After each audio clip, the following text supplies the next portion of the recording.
به نام خدای مهربان. سلام. در ادامه معرفی موجودات ماورایی توی این ویدیو میخوام در مورد غول‌ها و دیوها صحبت بکنم. خب ببینید، غول‌ها موجودات اصالت دارین و از قدیم الایام بودن و یه جورایی اصلا حضورشون خودش باعث یک سری تعادل‌ها و یک سری ثبات‌ها توی جهان‌های ماورایی میشد و غول‌ها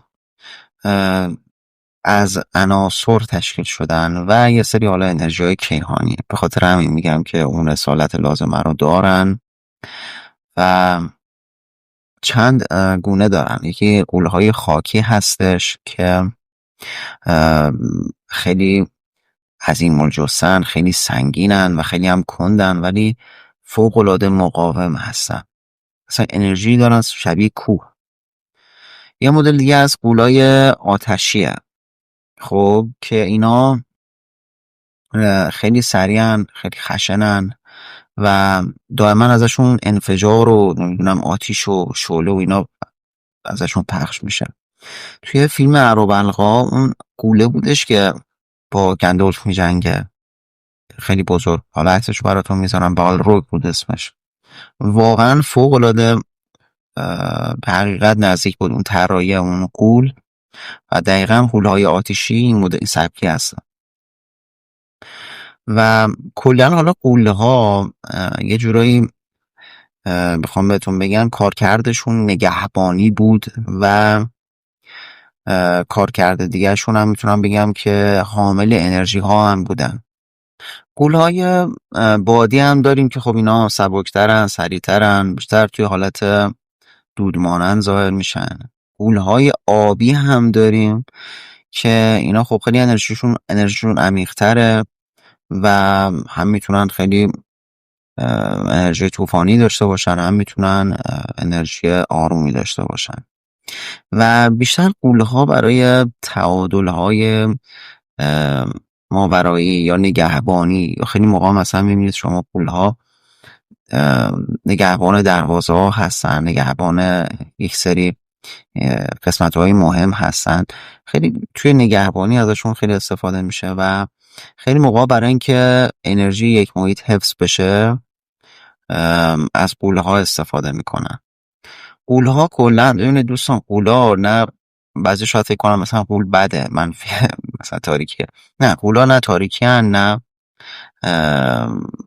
در واقع نورن. یعنی چجوری بهتون بگم، خنثی هن. حالا یه سری جاها غول‌ها تو قسمت تاریکی استفاده میشن، انرژیشون پایین است ولی زمینی طوره بیشتر انرژیشون. میدونید چی میگم؟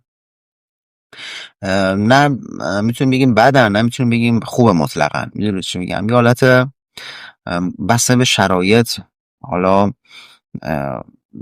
بسته به شرایط و مأموریتی که حالا برای خودشون ایجاد شده براشون، اونها میتونن جنس انرژی متفاوتی داشته باشن. ولی خب اکثر مواقع خب باید اون حالت خشونت، اون حالت جنگی رو داشته باشن، چون میگم کارشون بیشتر نگهبانی هستش و یک سری تعادل‌های انرژی خب لازمش اینه که شما خورده توانایی‌های جنگی داشته باشی، خورده به قول معروف تو این فازا باشی.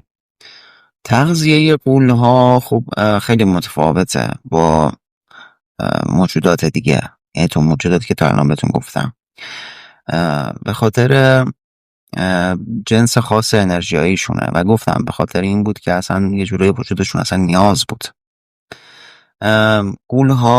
غول‌های خاکی از ارتعاشات زمین و اون انرژی های معادن تغذیه میکنن. به خاطر همین حتی توی این سریال ارابلقا هم اگر دیده باشید، اون غولی که اونجا هست شبیه بالروگ توی فیلم ارابلقا هست، و توی معدن هست و خیلی برام جالب بود. گفتم این فیلم هایی که واقعا اصالت دارن، تحقیقات دارن و پشتش یه سری مدیوم ها هستن، اینا خب خیلی به واقعیت نزدیک ترن. اون غوله از نوع خاکی بود که توی معدن بود و خب از ارتعاشات معادن، ارتعاشات سنگ ها، از ارتعاشات زمین اینا تغذیه میکنن، انرژی میگیرن. یه مدل دیگه داریم که همون غولای آتشی که بهتون گفتم، اینا از ارتعاشات آتش گدازه، مثلا تو کوههای آتشفشانی زندگی میکنن برگردیم به همون فیلم ابروبرقا که توی اون بالروگ توی یه دریا آتش فشانی زندگی میکرد. یه سری غولام هستن که اینا غول‌های بادی هن. خب اینا از انرژی باد و طوفان‌های انرژی که حالا توی عوالم مختلف اتفاق میفته از اینا تغذیه میکنن. یه سری دیگه‌شون هم هستن که آبی هن که حالا معرفی میکنم بهتون. اینا از انرژی امواج آب از اینا مثلا فرکانس آب اینا تغذیه میکنن. به خاطر همین میبینه توی دریاها یا توی دریاچه ها اینا زندگی میکنن و کلا وجودشون باعث یه جور تعادل کیهانی میشه. اگه یه خاطرتون باشه حالا مثلا توی فیلم ها یا کارتون های بچگی دیدیم دیگه، میگن مثلا فلان غول مثلا فلان روز ظاهر میشه، نمیدونم توی فلان کوه ظاهر میشه. خب اینا علت انرژیایی چی بود؟ علتش رو ما نمیگفتن، فقط ما دیدیم که یه همچین اتفاقی میفته. علت انرژیاییش این بودش که اینا از انرژی کیهانی هم استفاده میکنن و متصل میشن مثلا یه سری پرتوهای ستاره یا در واقع یه سری انرژی های ناب کیهانی که از سیارات میاد اینا بهره میگیره.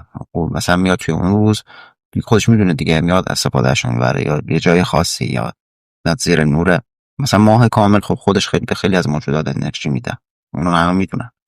اینا هم اینجوری بود، یعنی در واقع اون چیزی که ما میدیدیم یه همچین علت انرژی داشت.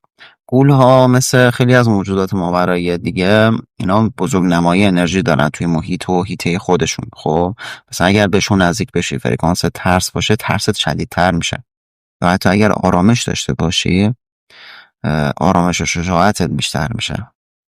دیدین دیگه توی خیلی از فیلم ها مثلا طرف میبینه با نهایت آرامش و قدرت و شجاعت میره سمت یه غولی، یا برعکس اگر میترسن دیگه خیلی میترسن.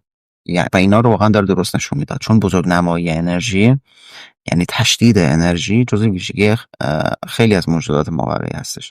اما حضورشون توی لایه ها به چه شکله؟ حالا چه توی برون فکنی باشید چه توی رویای شفاف، ببینید معمولا چون توی لایه های نزدیکتر به زمین، لایه‌هایی که امکان برون فکنی مدیوم ها خب بیشتر هست، تو اون لایه ها معمولا حالت سایه های بزرگ و عظیمن. چی یعنی جسم واقعیشون نیست، جسم واقعیشون خود تو لایه های مبر پایین تر. سایه های خیلی بزرگ و عظیم و حجیم که مثلا یه جایی راه میره، مثلا شما اینجا هستید شاید 3 کیلومتر 4 کیلومتر اونورتر، وقتی راه میره یه زمینی حالت لرزش پیدا میکنه. حالا اگر توی تجربه برون فکنیتون داشته باشید یه چیزی رو احتمالاً خیلی دیدم. برعکس که میگم به نظر من خیلی کم دیده میشن، دیده آره کم میشن ولی خیلی مباحث میشن. خب خیلی از حالا دوستانی هم که حتی تو این کانال هستن برون فکنی دارن یا روی شفاف دارن، اینا احتمالاً حتی خود شما ممکنه همچین تجربه رو داشته باشید که توی خوابی بودید یه موجودی اومد زمین شدیداً میلرزید. این نشونه‌شونه. زمین وقتی یا اصلا ویژگیشون اینه، یا مثلا وقتی داد میزنه نره میکشه خیلی یه ارتعاش خیلی عجیبی میاد، خیلی سنگینه و واقعا اذیت کننده است اون لحظه. و این تجربه فکر کنم خیلی داشته باشن. اونا غول ها هستن، معمولا هم خب نمیتونید ببینیدشون ولی حسشون میکنید از دور، شاید هم ببینیدشون. و خیلی موقع مثلا میبینی یه غاری هست توی دنیای ماورا، خب اینا نگهبانش یه غوله. خب شما ناخودآگاه بدونی که بدون یا ممکنه بهش برخورد بکنی، یا یه سری دروازه های یه سری لایه ها هست به هم دیگه، خب اونجا یه غول محافظش هست. میگم بد نیستن، ویژگیشون اینه که یه حالت شاید خشن داشته باشن به خاطر اون نگهبانیشون، به خاطر اون حفظ تعادلشون. و حتی ممکنه شما یه غول رو حتی به شکل نور ببینید، این هم هست. این حتما صرف این نیست که گفتم، صرف این نیستش که منفی باشن. و تجربه ها هم بیشتر میگم توی این سطح میتونیم بگیم در نظر بگیریم. توی لایه های پایین تر یه مقدار خب حالت جسمانی تر میگیرن، ولی توی لایه های بالاتر بیشتر یه حالت سایه های خیلی بزرگ و عظیم هستن و مثل یه حالت زلزله وار ایجاد میکنن و به خاطر اون سنگینی و اون عظمت و اون انرژی خیلی بالاشون. و ممکن حتی شما حتی تو برون فکنی هم باشید، وقتی یه غولی از دور فقط حسش بکنی وقتی بیدار بشید یه خورده احساس کسالت بکنید، چون انرژی کشندگی بالایی داره. یعنی چجوری بهتون بگم، میکشه، چون تقویت میخواد بکنه.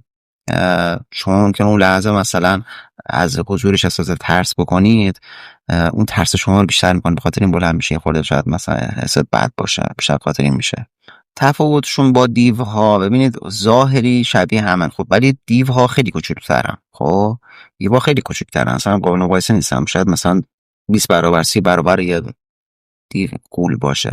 خب یعنی 20 برابر دیو کوچیک‌تره، ولی اونا هم یه ظاهر ترسناکی دارن و میگم یه کوچولو شده غول، شاید بتونیم اینجوری بخوایم بگیم، ورژن مینیاتوریش.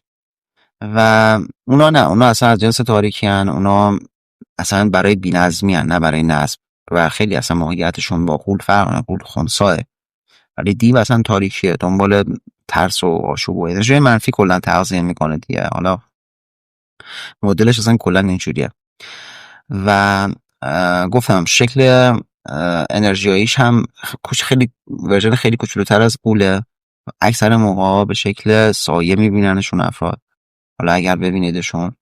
و چجوری میگن، یه یورش روانی بیشتر این مدلی حمله میکنن و کارشون بیشتر ترس و القاءات ذهنیه، خیلی زور فیزیکی بالایی ندارن، برعکس غول‌ها که خب خیلی حالتهای فیزیکی ترن. نه حالا فیزیکی منظور این جهانو بگم، نه منظور بدنی، قدرت حالتهای بدنیشون رو بهتون میگم. دیوا کلا سعی میکنن که یه ظاهر ترسناک ایجاد بکنن. حالا در برخورد با شما انسان دارن میگم، یه ظاهر ترسناک ایجاد بکنن، بیشتر اون انرژی ترس طرف رو بالا ببرن، از اون استفاده میکنن. مثلا ممکنه یهو چند سر بشه، نمیدونم چند تا شاخ در بیاره، یه حالت سعی میکنه که بیشتر ببینه تو چطور میترسی، اونجوری خودشو بتونه نشون بده.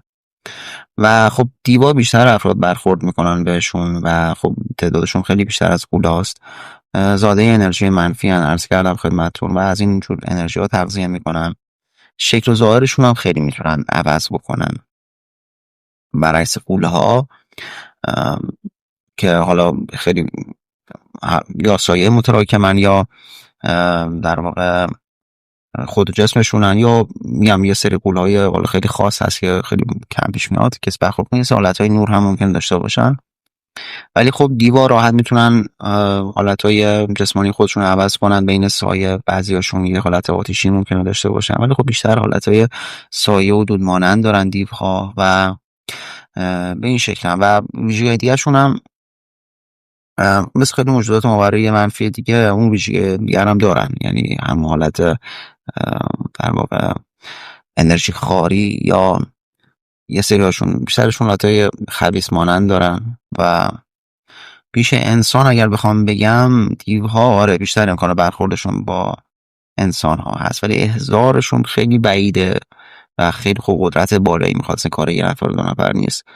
و اینم بهتون بگم که دیوا خیلی فریبکارن و خیلی هاشون حالا زمان حضرت سلیمان ایشون بست اونها را، ولی خب با این فریبکاری، با این حقوق بازی ها، با سوء استفاده از یه سری آدمای غافل می اومدن تو خوابشون و به هر حال یه جوری یه انرژی رو ایجاد میکردن که خودشون رو آزاد کردن. خیلی فریبکارن. و مورد دیگه که بخوام بهتون بگم اینه که دیوها خیلی توی خواب و رویا میتونن بیان، برعکس غول‌ها که اصلا نمیتونن بیان. و از رو توی خواب و رویای یک انسان میتونن بیان، یعنی این انرژی رو میتونن ورود بکنن به کانال‌های خواب یک فرد. و گفتم خیلی از دیوها خودشون اینجوری آزاد کردن، یعنی با سوء استفاده و گول زدن اون آدم.